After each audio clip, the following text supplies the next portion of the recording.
Good morning, everyone. Welcome to the On Time, On Target Morning Brief. We invest in fighter pop precision on a daily basis. Today, we're going to talk about rising interest rates. We talk every day about the 10-year and how much it's moving. Generally, it's a nothing story, but if you've been following it all, it's moved significantly higher in the past couple of days since late last week, from that 1.3 type range up to 1.5, and it's even going higher today. So we're going to talk about what are why is that happening? And we're also talking about what are the implications, right? How's that going to affect the housing market? How will it affect your portfolio as far as stocks? Is it good for bonds? Well, yes and no. I'll show you the case for both. It's not good for the short end, when you're thinking municipal bonds that are around that 2% level. Well, now you're starting to get 10-year, creeping in on that level. So, it's not there yet, but creeping in. And so it's not beneficial for short-term things like FMB, which I use for municipal bond exposure, which is tax-free, 2%. Some people like that. I think it's a great place to hold cash. And if you've got extra money in a bank account, that's a no-brainer to bring it across there. And on the long term, if you look at a fund like HYGV or any of the longer term, that 5 or 6% level, now those are starting to get some value back because the bond whole market is going to move higher with the higher interest rates. So we'll take a look at that. As far as housing, obviously that's going to be a headwind to the housing market that's been really running rampant. And, I know a lot of that's local here to Austin and some other major cities. But certainly that's going to change the math a little bit for people's mortgages. And if you haven't done your refinance, then of course now the window's closed. If not closed, but the super good window is closed, except for, we've said that before, and then it opens right back up a couple weeks later, right? So there you never know when it's fully closed, but certainly now would not be the time. You'd want to wait if you haven't done it already. Okay, so that's what we're going to talk about today for our topics. For our longs and shorts, we are back in business now. We're doing some trading. For longs, we're looking at GOGO, which is GoGo, on an earnings play. They're up 6%, a little bit light on volume. I have them set up in the, if you were here early, have them set up there in TD Ameritrade. Our two shorts for today are Sava. You may recognize that name. We've shorted that before, SAVA. On a lawsuit class action. They sent out a press release last night that if you have losses totaling over 100,000 in Sava, to contact the firm, right? So it sounds like they're probably looking to settle. I would imagine. That's me guessing. I don't have, I didn't get that from the headline. And then the other one we're going to look at is we have ASML, which is on a downgrade. They're down 5%, downgraded to neutral. Don't know what they do. It's a holdings group, so it's a little bit nebulous. And then BNTX, both Pfizer and BNTX are releasing data today on the vaccine for that 5-year-old to 12-year-old group, and nobody really knows how it's going to play out. So they're down 5%, awaiting the results on that. If you're catching us on replay, thank you so much for checking us out. Make sure you subscribe, hit the notifications bell so you notify when I upload this every day. Again, it's not real time, but at least if you don't care about the trading, then really the information is timeless. As far as what's presented here, if you want to come in the room because you want to trade or you want to be able to ask questions real time, it's $25 a month, pretty good deal to invest in yourself. And with that, let's go ahead and get started.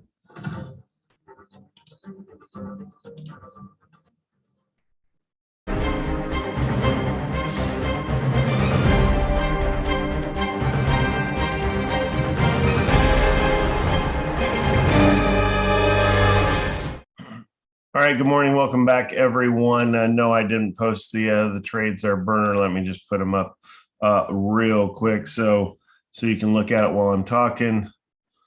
Go long and then short. We have 3 of them. Sava is my favorite, and then followed by ASML, followed by BNTX. Both of those are pretty big price points. So really looking at capitalizing on the Sava. Okay, welcome to the morning brief there. Standard disclaimer applies where we do your own due diligence for acting upon anything you hear this morning. Full disclaimer information is available at ototnow.com.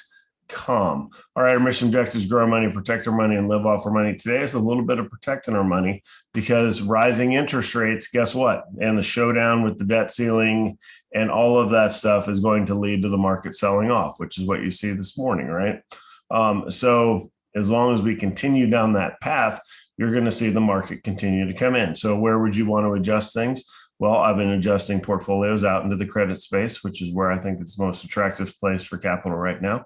I do have an investing brief coming up to my investing board here in the early October. Haven't picked a date and time for that, but it will today, where I will talk specifically about some of the rotations that are going on in the portfolios and the forecast for quarter four of this year. But to kind of, give you an insight is like, I think we go flat from now into the end of the year. I don't see it. I think we'll collect dividends, but I don't see the market screaming higher until we pass tax reform. And I don't know that happens before the end of the year. We shall see. All right. As far as our tactical objectives are, rising interest rates, what's causing it? Well, you had the Fed kind of hold steady last week with the interest rates, and I see that TDA. It's time to move that to Schwab, in my opinion. There, Burner. The rising interest rates from the Federal Reserve meeting, which is was Wednesday afternoon. They talked about maybe a rate hike in 22, but more than likely one in 23. And they want to start tapering their bond purchases, when the time is right. So I think that has kind of kickstarted the interest rates a little bit higher ahead of that. And of course, we're going to have this. So that's kind of the why now. Plus, the debt ceiling crisis is starting to wear on some people. So I think that's causing it as well. Implications we'll talk about. All right, what drives interest rates? We'll get to that in Invest Media. Our flow for today, market review, headline review. We'll look at SPY, which is the overall market. Then we'll look at short-term and long-term interest rate holdings and how they're affected. Contingencies and academic resources are standard. All right, let's go to TD Ameritrade and take a look at things from here. Here's how we're set up. We got our go long. We have our SAVA short, which I like the best, and then ASML. As far as backing things out to where we are with our overall market, well, here are all the new trend lines. You see even another trend line in here. They're still up and everything. It's not going to be broken until we pop out the bottom of this channel and kind of hold there for good. So this is the 9-month chart. So basically 9 months of going higher. We're kind of due to come anyway, a little bit of reversion to the mean there. It's been a great year. So now it's a little more defensive stance going into the end of the year. All right. We zoom in a little bit here on the 5-day. Take a look at the S&P 500. Get on the right keyboard here, SPY. And on into the 5-day. Look, you can see excuse me, made some of the gains back towards the end of last week. And then yesterday was pretty choppy. And then we gapped down into the decent sized sell-off you're seeing this morning, over 1% in the NASDAQ. All right, let's take a look at those futures right now. And come on over to CNBC Pro here. You can see debt limit, October 18th is the magic date. I think it will go right to the last second, right? Because that's what we do. Dems say we need to do it. Republicans say we can't do it. We can't afford to do it. At the end, we'll do it, but we'll do it the last hour when it's the most least inconvenient for everybody, or least convenient, excuse me. Surging bond yields, that's what we're talking about today, causing investors to flee tech stocks. Obviously, we're holding most of our tech through, but it's going to go lower before it goes higher because of this. So the last dip was bought pretty aggressively. I think people who bought the last one won't turn around and buy this one. And again, I didn't buy the last one. I said it was time to wait, and I still think it's time to wait. So not anxious to put a whole bunch of new money to work here unless I'm putting it into safer places like the credit space or bonds, or in very few, there's a couple of undervalued stocks out there that I really like. All right, EU red across the board. Let's take a look at Asia, mixed actually. Japan down a little bit. Everybody else is up in the green. Here's our bond yields up to 1.54. Remember last week we were talking 1.3. So again, moving higher and moving higher, pretty rapidly. Highest since June. June wasn't that long ago, but this is about as high as we got. So if it goes up to 1.6, 1.7, I think we're going to see a lot of folks getting pretty excited out there. Oil screaming higher lately as well. 76 now. So will it get to 80? I don't know. It may. I don't really play the oil stuff. You can go Dig and Doug or the two ETFs to play that if you want to. But I think that's more gambling than investing. Gold and silver off a little bit, and then crypto continues to sell off. So again, the crypto, if you believe, this is the time to buy. If you don't believe in it or you think it's all stupid or whatever, then just sit out. But certainly if you want to load up on more, now is the time, in my opinion. All right, some upgrades out there. A lot of people have been talking about Tesla and how it's going to go screaming higher. I don't know that that's the case. I mean, you don't know anything in the investing world, but I don't think that that's the case. But certainly there's a lot of people saying that, which is making me look into it. All right. Wells Fargo regulatory issues. That's an old story, right?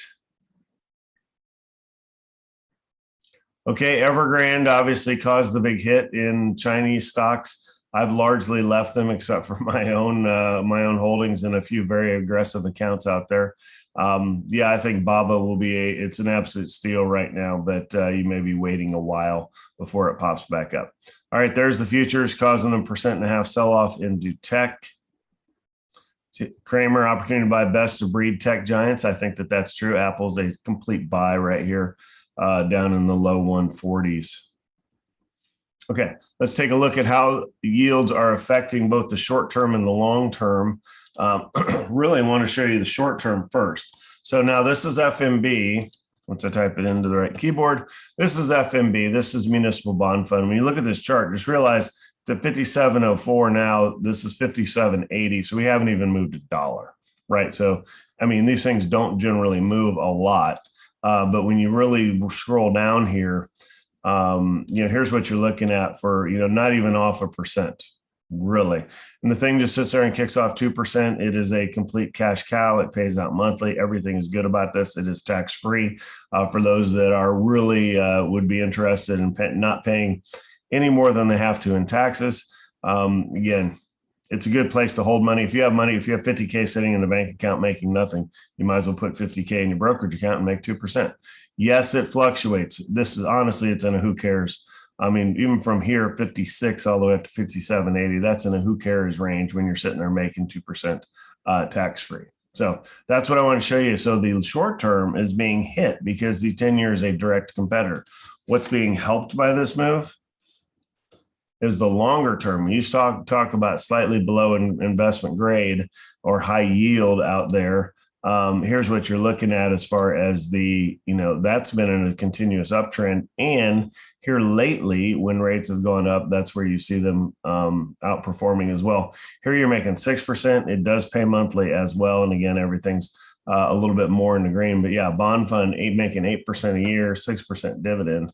Got to kind of like that. People are scared of these things because it's below investment grade, but it's a good way to make money and live off of it as well. Okay, that was it for the headlines. Let's go ahead and head over to the TD Ameritrade, and we will set up for the open.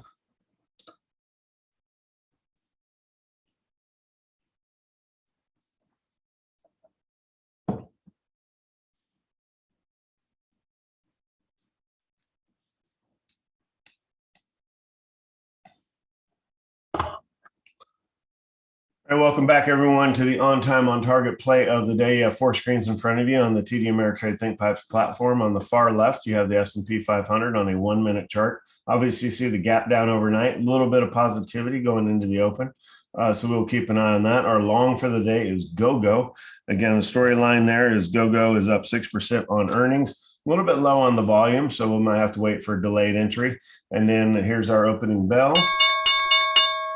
All right, we are open for today on Tuesday. And then this is our short is Sava out here. I like that best.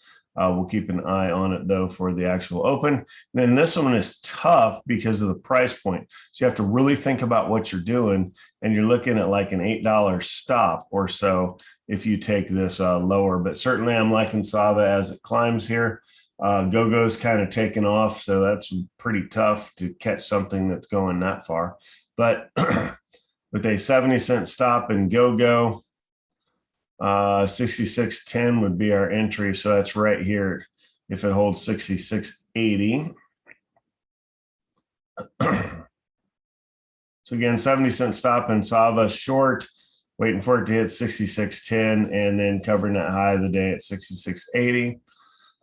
Being patient, there it was, it hit. So there's your entry point. 66.80 is covering the high of the day right there. Get our arrow in so you know that, make sure you're taking it in the right direction. And it's backing up a little bit. So it happens sometimes, and boom, we're out. So, all right. So you're out of this name. Make sure you are free and clear of it, right? So bust it out there. If you want to take a secondary entry, you could rewicker the Matthews, and I would use probably an 80-cent stop up here. If it does go to the green, you just have to kind of let it go at that point. All right. Go, climbing higher nicely. That's a dart throw. You'd had to take it right at the open and then basically sell out there. ASML is backing up. Tough entry point again. This was really only moved $3. What's that? $7.95, $7.98. So that's pretty tough. When your R unit would be $8, it's only moved $3. All right, let's get rid of this ugliness off the screen and look at BNTX. You know, that's BioNTech. That is the vaccine maker, along with Moderna and Pfizer. They're down on the release today for the 5 to 12-year-old vaccine and results. So the FDA results are coming out today. So yeah, that's why that is gapping down. All right, let's get out of day trading mode and look at charts, see what's up. Clickstream up. Baba up 2 days in a row, right? All right. Not very many names in the green. What's that? 15, 20 names in the green. So that means there's a lot of blood out there. In the red, Trade Desk, Blackstone. Upload is an interesting name here locally in Austin. Let's see. I want to take a look at Blackstone. I think it's still above 100. Oh, it's up to 120. Goodness. Yeah, here, Blackstone. Here's a case of a stock that is just an amazing stock. But I mean, how can you hold this, right? This is why we've trimmed quite a bit of this. From 50, you get a double up to 100 in a few months, and now it continues higher. I mean, they are the best of breed out there, but as far as, no kidding, trying to maintain this trajectory, that doesn't last forever, right? It's going to come in. You're going to get a better entry if you want more of it. All right, Ethereum selling off along with all of the other cryptos out there. Palantir, so MongoDB, Twitter, FireEye, Cybin, these are all either speculative or big tech names. Google down almost 2%. Looking for Amazon down 1.5%. Where is it? Trying to stab it. Keeps moving.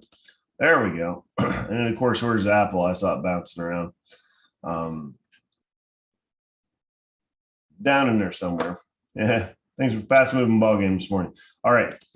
1.5% there in Apple there. I stabbed it. All right. So a lot of things selling off today. Just hold on. Just realize it's going to. And also another thing I just saw is that we're having the defense testimony with the defense secretary and the chairman of the Joint Chiefs, who've been taking a lot of heat lately. I think personally, my opinion is it's well-deserved. However, you can watch and be the judge, but that'll dominate some CNBC airtime this morning. I don't think it's going to move it a whole lot, other than I do like the tech stocks here. I like Lockheed Martin and Raytheon for stocks that are positioned to go higher. All right, let's switch over to our topic of the day, which is Investopedia interest rates. Get that typed in here. And then I'll switch you over. All right. Now we'll get over to the correct screen. Now I have it pulled up. All right, here you go again. This is Investopedia, how interest rates affect the U.S. market, both positive and negative. Obviously, you have seen what happens in a market where interest rates are held low for a long time. We've seen that basically since the quantitative easing of 2007 through 2009. Many of us have made honestly, a working lifetimes full of money in the 12 to 15 year period that we've had. So is that the expectation going forward? Well, it is if if the interest rates stay low, then equities will be the only game in town, and it will continue to scream higher. Also, real estate, I shouldn't say equities only game, but certainly equities and real estate are where you've made your money for most people out there, unless you own a business. But If interest rates go higher, it puts the brakes on all of that. So it can ripple effect through the broader economy. We have inflation out there. It's bordering on 5% or so. The COLA numbers should be out actually early next week, I think. Maybe comes out this week. Might come out on the 1st when it's officially announced. But I think it's that first week of October. So we might have to wait till early next week to find out that exact cost of living adjustments. Again, it's a CPIW, which is wages, which haven't inflated as much as stuff has. But realize that's going to be for your Social Security folks out there, or anybody who's got a pension that's tied to that COLA. Expect a 5% plus increase. So it has been a while, if you will.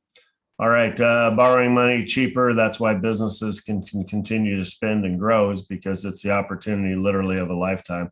Same thing with your housing. Same, shouldn't have anything over 3% as far as your mortgages. If you are, you just kind of slept through one of the greatest opportunities in history, right? You may get another chance. I'm not saying it's over, but just really when you look at interest rates, think of the 80s. Now, I remember the 80s. I didn't buy my first house until 99. But I do remember of this talk back, this is high school for me, but in grade school. But I do remember the, parents talking about CDs, and buying these 5, 6, 7% CDs. And it's like, wow, that seems pretty easy, right? You get all kinds of, interest for your money. It's like, let's walk on down to the bank and get ourselves a good 1 year or 3 year CD and make a ton of money. You cannot do that anymore. You make nothing on those things. So that's why they're way out of favor. To continue to try to invest that way is just, it's not going to work, right? You're just not going to make enough money. So that's why I do like the credit space right now. That's what I'm kind of shifting into, to be able to get those sort of returns north of 5% on a monthly basis. So you're going to hear me talk more and more about that over time. But really, since when I talked about that 2007 through 2009 period. So here we are right here on this chart. Drove it basically to zero. We tried to raise it in 2018, 3 raises in 1 year, led to basically a 19.8% sell-off in December of 2018. So it wasn't a bear market, but we tried and it went back lower. And of course, now that we've had COVID, and I still have COVID, I got that. But to try to raise interest rates here, I think would be laughable. For the Fed to do it. Now the free market can raise interest rates too, because they get into pricing things in. So I think honestly, the interest rate thing will be somewhat temporary, but it could take us on into 22 and tax reform passing and stuff before the interest rates come back down and the market goes back higher again. So anyhow, that is my take on things. All right, that is all I've got for you today. Thank you so much for checking in. And today might be a day to look away and not stare at your portfolio. But this too shall pass. So we'll talk to you guys tomorrow morning.